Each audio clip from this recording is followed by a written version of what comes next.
The first night at the lake cabin, the neighbor warned me not to look into the water after it went perfectly still.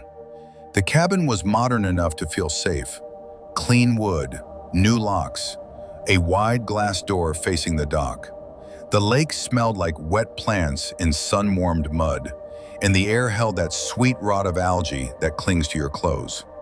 The neighbor introduced himself before I'd even unpacked. He stood at the edge of my driveway with a flashlight pointed at the ground, like he didn't want the beam to touch the water. "Once the lake goes still," he said, "don't lean over and look down. Not to check fish, not to check your reflection. Just go inside." He said it like a weather warning, simple, rehearsed. Then he left without waiting for my response. I made dinner. I turned on lamps. I tried to laugh at myself for feeling watched by a body of water.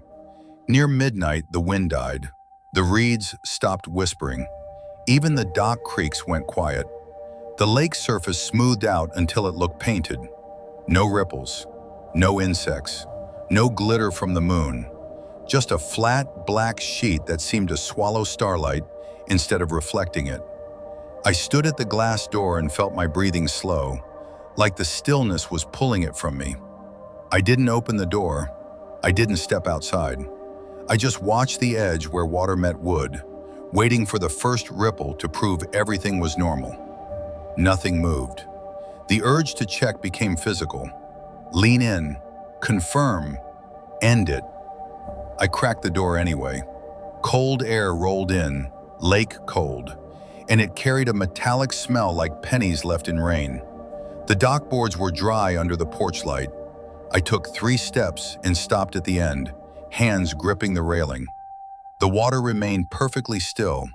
I leaned forward just enough to see the surface. For a second, I saw nothing at all. Then a face formed in the black. Not mine. Too pale, too close. Its eyes were open like it had been waiting under the skin of the lake. I jerked back, and something wet slapped onto the boards behind me. One footprint, then another. Heavy, slow, moving toward the door with a sound like bare skin on wood. I didn't turn around. I ran inside and locked the cabin, heart hammering, breath tasting like iron.